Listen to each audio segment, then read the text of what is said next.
పాటలు పాడేవాళ్ళు పెద్దవాళ్ళు గౌరవించండి. ఏ పాటలు కనపాటలా ఎత్తుకుంటుంటే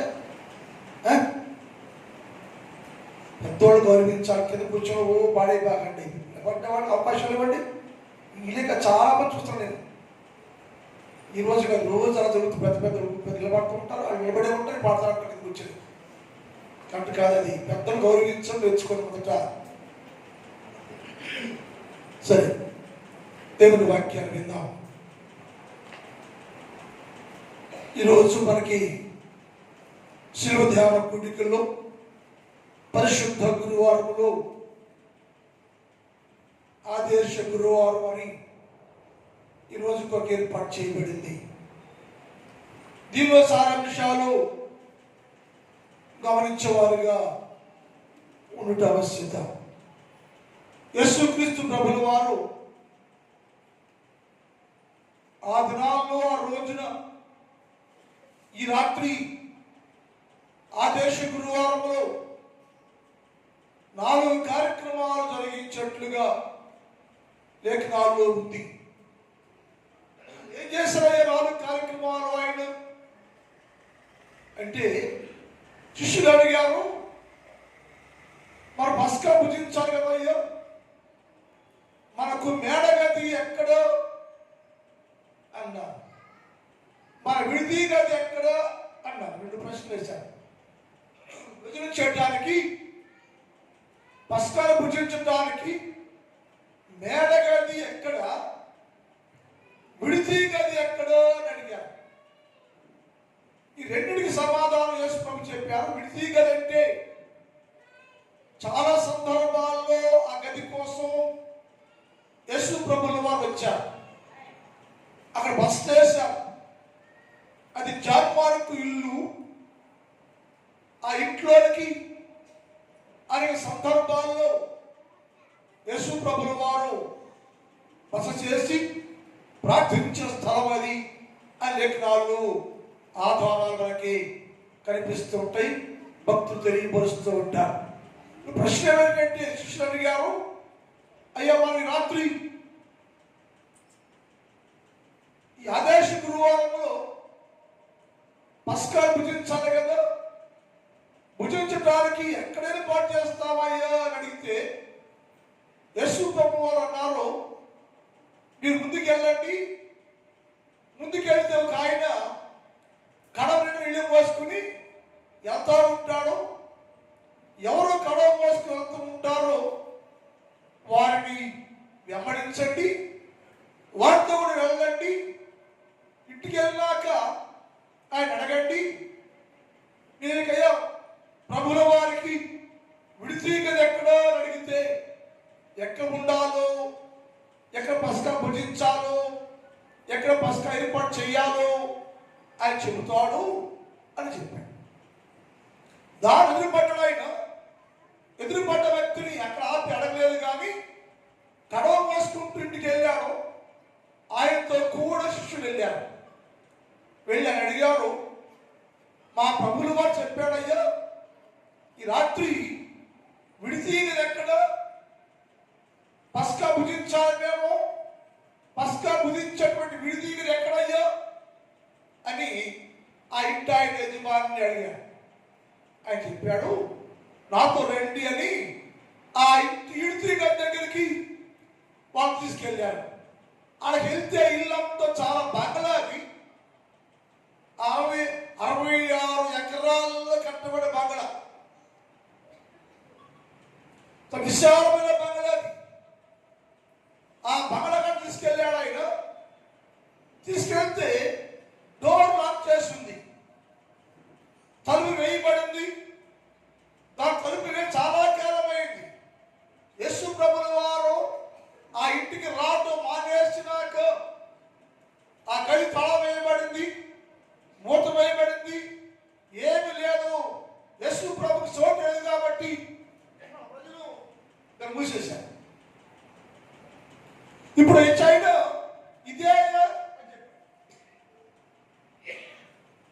ఇదే అంటే ఆయనే స్వయంగా గదిని ఓపెన్ చేశాడు. ఓపెన్ చేస్తే అందులో ఏమిటంటే, ఒకటి చీకటిగా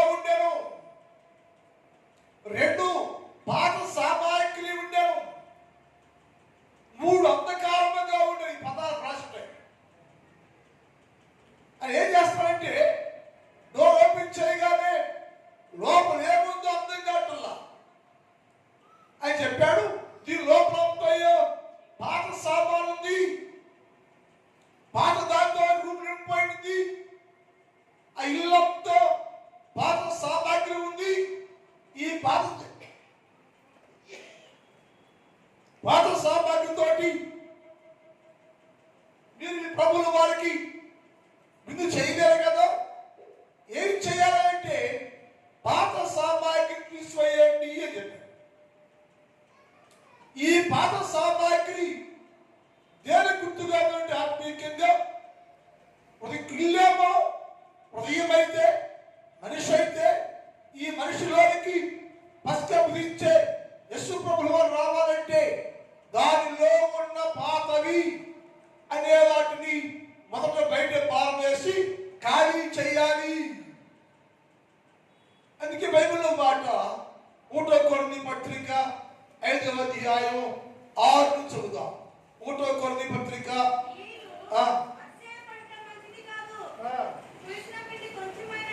పులిసిన పిండి కొంచెమైనను ముద్దంతయు పాడైపోయింది.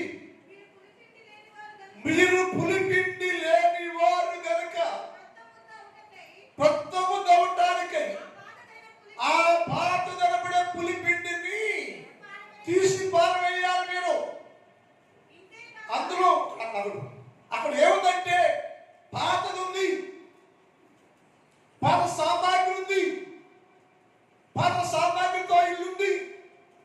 ఈ రాత్రి అక్కడ యేసు ప్రభుల వారు ప్రభురాత్రి భోజనం చేయాలి, పస్కా భుజించాలి.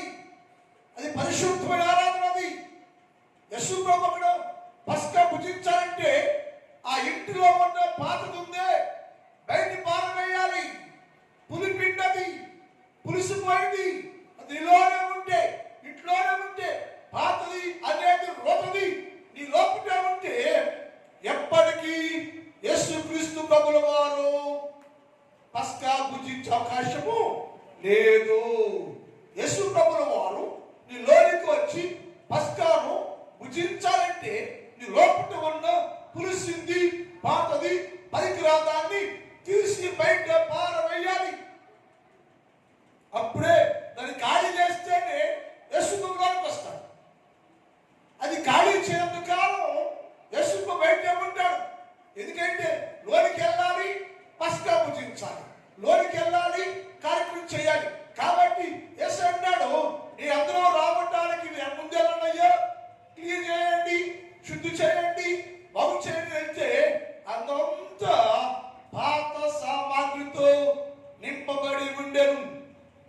ఈ పాత సామాగ్రి మానవ జీవితంలో ఉన్న ప్రతి పాపానికి గుర్తుగా ఉంది. మానవుడు పాత సామాగ్రి తీసేయకుండానే పారేయకుండానే పస్కా భుజిస్తున్నాడు. తీసేయకుండానే పస్కా పాత్రలోనికి వస్తున్నాం మనం. యేసయ్యన్నాడు, ఈ రాత్రి ఆదేశ గురువారంలో నేను చనిపోబోతున్నాను. నేను చనిపోయే ముందుగా నీతో కలిసి నేను చివరి రాత్రి భోజనం చేయాలి, పస్కా భుజించాలి. కాబట్టి ముందుగా ఏం చేయండి, ఆ ఇంటిని బాగు చేయండి, ఆ ఇంట్లోనే రావాలి అన్నప్పుడు వారు వచ్చి దానిలో ఉన్న సామాగ్రిని తీసి పారవేశారు. తర్వాత ఇంతేగాక క్రీస్తువును మన పస్కా పశువు వధించబడెను కనుక పాతదైన పులిపిండితోటి దుర్మార్గతయు కాకుండా ఇష్టపడ్డమైన పులిపిండితో పస్కా భుజించాలి. నీవు నిష్కపటంగా ఉండి శుద్ధీకరణగా ఉండి నీలో ఉన్న పాతని పారవేసి నిష్కపటంగా చేయబడి ఆ తర్వాత నువ్వు పస్కాను ఆచరించాలి. అది చట్టం, అది క్రమం. యేసుక్రీస్తు ప్రభుల వారి సంస్కారంలో మన భాషలో లేక ప్రభురాత్రి భోజనంలో, బలారాధనలో, లేక ప్రభు సంస్కారంలో, లేక పస్కా భుజించినప్పుడు ఇవన్నీ మన జీవితాల్లో జరగాలి అని రాయబడింది. అందుకని దాని పాత్ర తీసివేసి క్లీన్ చేసుకొని నిష్కపటంగా నీవు గొర్రె పిల్ల వధించబడిన గొర్రె పిల్ల పస్కా విందులో ప్రవేశించేవారుగా ఉండాలి అని రాయబడింది. రెండోది సామాన్లు పెట్టేశారు. సామాన్లు చేసినా కానీ లోకంతా చీకటిగా ఉంది. లోపం వెలుగు లేదు. సామాను కాటకమైతే పస్కా భుజించడానికి లోపల ఏముందంటే అంధకారంగా ఉంది. ఇల్లంతా శూన్యంగా ఉంది. ఇల్లే అది. సామాగ్రి చేసాం, సామాగ్రి తీసినా సరే ఖాళీ అయింది. కానీ లోపల ఏముందంటే దాని లోపల అంధకారం ఉండెను. దీపము లేదు, వెలుగు లేదు, కాంతి లేదు, ప్రకాశత లేదు. వాళ్ళు ఏం చెప్పండి అయ్యో ఎలాగంటే ఇంటి యజమాని చెప్పాడు, మీరు పస్కా భుజించాలంటే, పస్కా సిద్ధం చేయాలంటే దానిలో దీపము వెలిగించండి అయ్యో.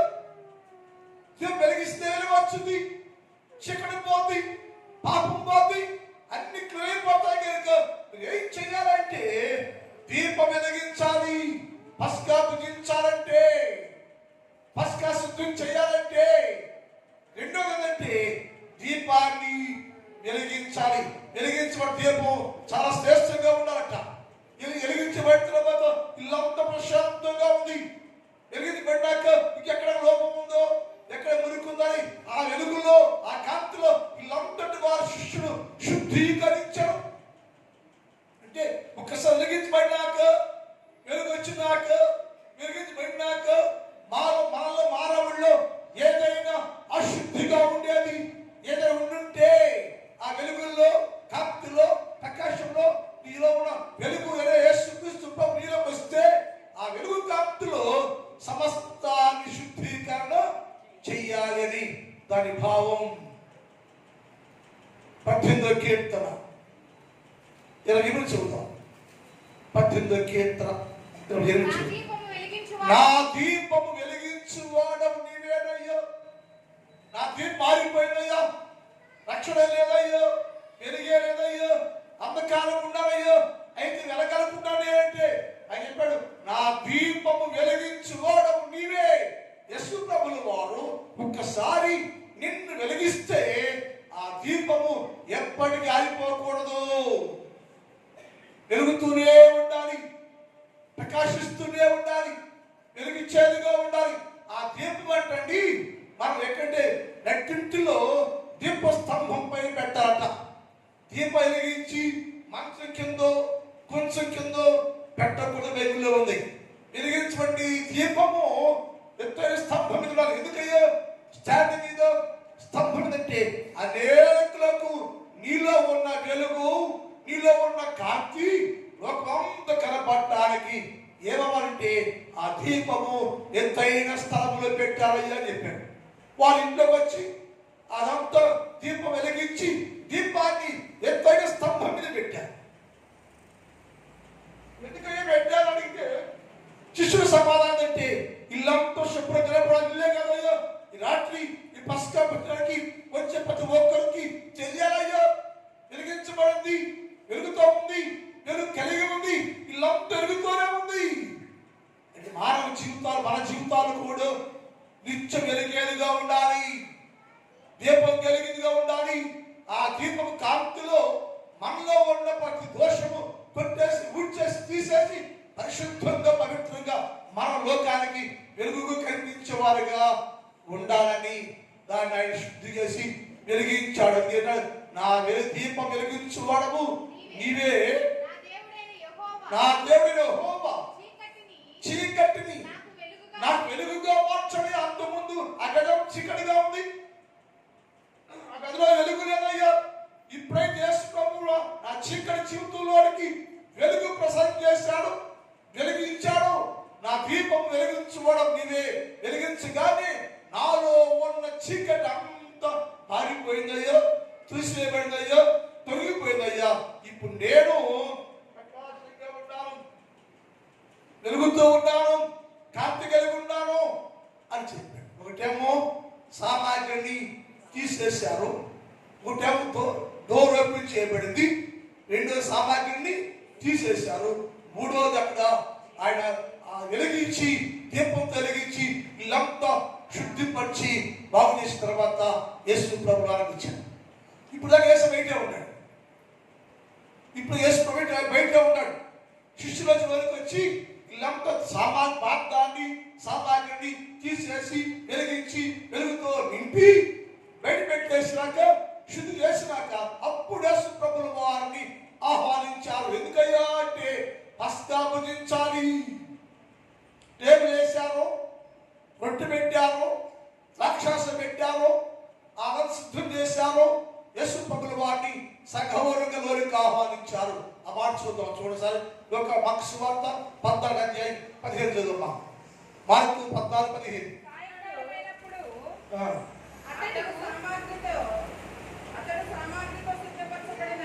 అతడు సామాగ్రితో సిద్ధపరచబడిన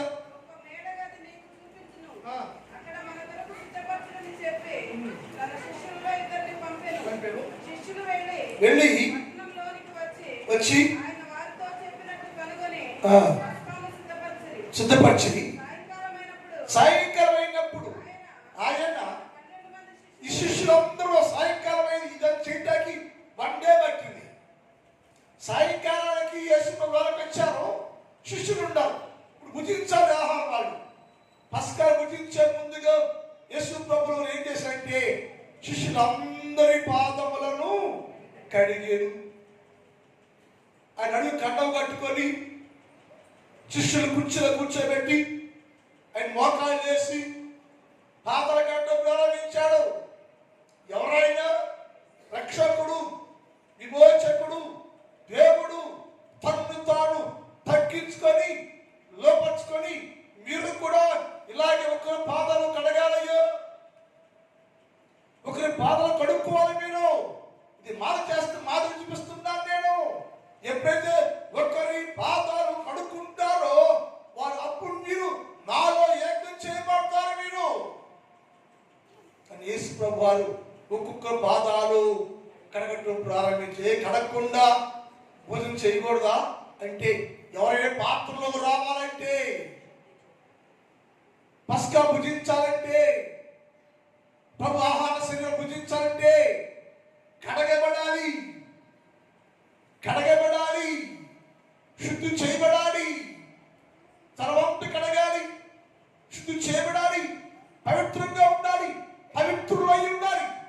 అందుకోసం వేసారంటే వారి పాదములు కడగటం ప్రారంభించాడు. పాత్ర కడుగుతూ ఉన్నాడు. కడుగుతూ ఉంటే పేతురు అన్నాడు, అయ్యా నా పాదాలు కడగొద్దాయి నువ్వు అన్నాడు. అక్కడ నా పాదాలు కడగొద్దాయి అంటాడు. పేతురు అంటే నా పాదాలు కడగొద్దయ్యో అన్నాడు. ఎందుకు కడగకూడదు అంటే కడితే ఒళ్ళంతా కడగయ్యా, పాదాలే కదంటే పేతురు ఎప్పుడు వేసాడు, నేను నీ పాదాలు కడగకపోతే పేతురు శిష్యుడు కావచ్చు నీవు, నేను నీ పాదాలు కడగకపోతే నాలో నీకు పాలు భాగం లేదయ్యా. నా శిష్యుడిగా ఈ పాత్రలోకి రావాలంటే నీ పాదాలను కడగాలయ్యో. యేసు ప్రభుల వారు ఆ పాదాలు కడిగి శుద్ధిపరిచిన తరువాత ఆయన టేబుల్ దగ్గరికి వచ్చినట్లుగా లేఖనాల్లో ఉంది. ఆయనకు వచ్చినాక వారు ముందుగా వచ్చి బల్ల మీద ఆహారం పెట్టారు, రొట్టె పెట్టారు, రాక్షసం పెట్టారు. దాని దగ్గర వచ్చి యేసు ప్రభు వారు మాట్లాడటం ప్రారంభించారు. లూకా సువార్త 22:19 చదువుతాం. లూకా సువార్త అమ్మా పిమ్మట ఆయన ఒక రొట్టె పట్టుకొని స్తుతులు చెల్లించి దాన్ని విరిచి వారికిచ్చి ఇదిగో అబ్బాయి శిష్యులారా, ఇది తమాషా కాదయ్యా, ఎందుకు ఈ పస్కా పూజిస్తున్నావా అంటే మీకోసం ఇవ్వబడుతున్న శరీరం ఇది, మీకోసం రేపు నేను సిలువలో విలుస్తున్న శరీరం ఇది. సిలువేస్తారు నన్ను, చంపేస్తారు నన్ను, ఇది నా శరీరం. రేపు సిలువలో విరవబడిన శరీరం అయ్యా. ఆ రొట్టె పట్టి రొట్టె నా శరీరం, మీకోసం విరవబడే శరీరం. రేపు నీకోసం నేను మహాశుక్రరాజుగా రేపు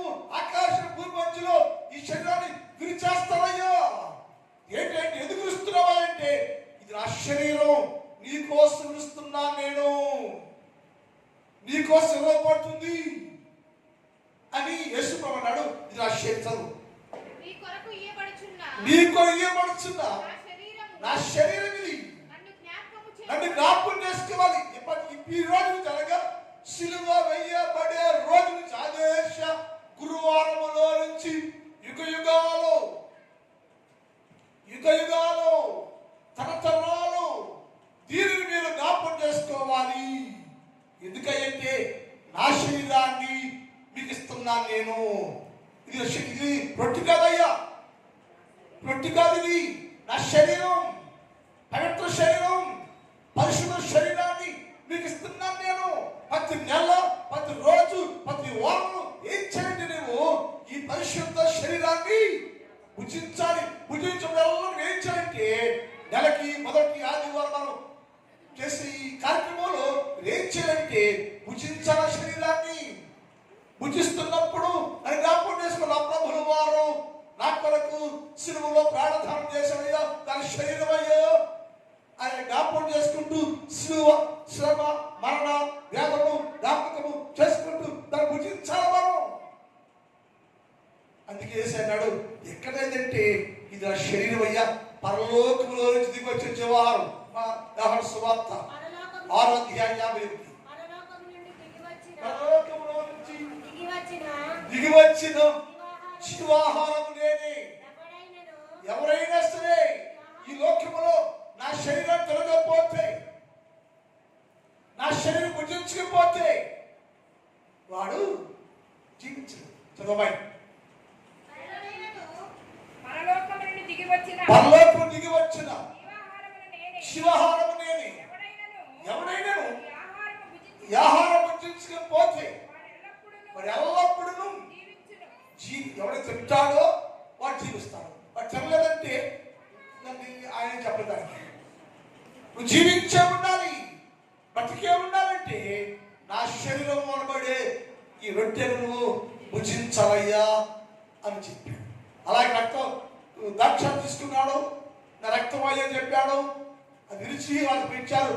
రక్తాన్ని శరీరాన్ని విరిచి వారికి ఇచ్చి తినండి, త్రాగండి, బలపడండి, స్థిరపడండి, నాకు జీవించని చెప్పి ఆశీర్వదించి వారిని అందరికీ పస్కాను భుజింపజేశారు. పస్కా భుజించారు అనగా మన భాషలో ప్రభురాత్రి భోజనాన్ని భుజించారు. మల్లారాధనలో పాల్గొన్నారు. రొట్టెను ద్రాక్ష తీసుకుని దేవునికి దీవెనలు పొందుకొని వారు అక్కడ నుండి లేచారు. లేచే ముందు ఏంటంటే కీర్తన పాడిని. ఒకటేమో శుద్ధి చేయబడింది, తలుపు తెరవబడింది, బయట పారవేయబడింది, వెలిగించబడింది, కడగబడింది. 4వదైనా ఎవరికి వచ్చి పస్కా భుజించారు. పస్కా భుజించినాక ఏమైందంటే యేసుక్రీస్తు ప్రభుల వారు అందరు నిలబెట్టి కీర్తన పాడెను. పాట ప్రారంభించి శ్రమపడ్డారు. యేసు ప్రభుల వారు శిష్యులు కలిసి ఒక పాట పాడారు. ఏంటో పాట అంటే 115వ కీర్తన, 116వ కీర్తన, 118వ కీర్తనలో దావీదు కీర్తనలో 115వ కీర్తన, 116వ కీర్తన, 118వ కీర్తన, ఈ 3 కీర్తనలు పాట రూపంలో పాడి యేసు ప్రభువు వారు గణపరిచి అక్కడ ఉన్నవారు ఒలీవ కొండకు వెళ్ళారు. వెళుతూ ఉంటే దారిలో కెద్రోను వాగు అడ్డంగా వచ్చింది. అది దాటాలి. ఇప్పుడు భోజనం అయిపోయింది, పాట పాడారు, కీర్తన పాడారు, కనపరిచారు, తుదించారు, మహిమపరిచారు. లేచుకుని అందరూ ఎడగాలంటే అది వెళ్ళడానికి ముందుగా బయటికి రాగానే కాలం పారుతా ఉంది. తన కెద్రోను వాగు అన్నారు. ఆ కెద్రోను వాగులో యెరూషలేములోంచి ప్రవహించే మురికంతా కాలం వచ్చేసింది.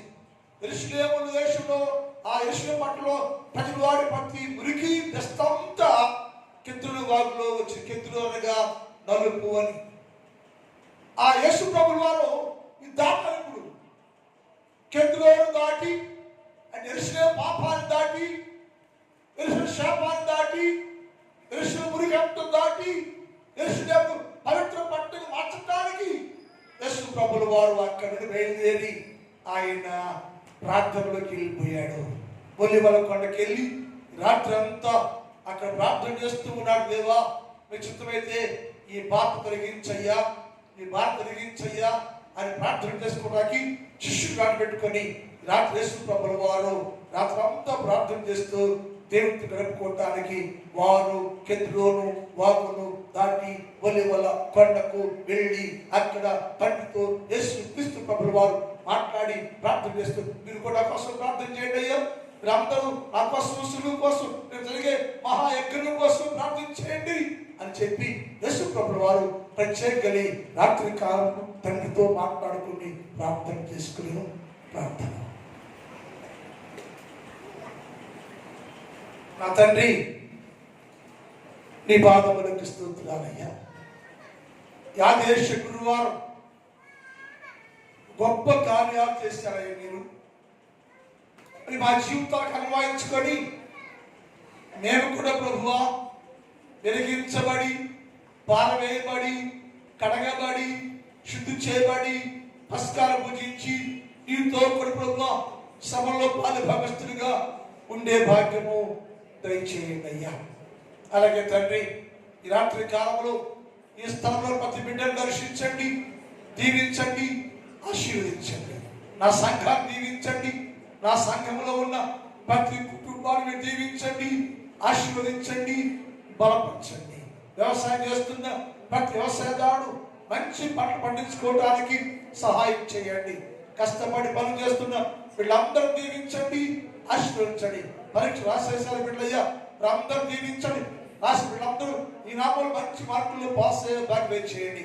రేపయ్యా మంచి ఆరాధనయ్యా, క్రమముగా మర్యాదగా ఈ మహిళకరంగా భక్తి శ్రద్ధలతోటి రేపు పగటి కాలం జరిగే ఆరాధనలు మాతో ఉండండి, సహాయం చేయండి, మేలు చేయండి, క్రమము జరిగించమని యేసు వారి పరిశుద్ధ నామములో ప్రార్థిస్తున్నాం తండ్రి.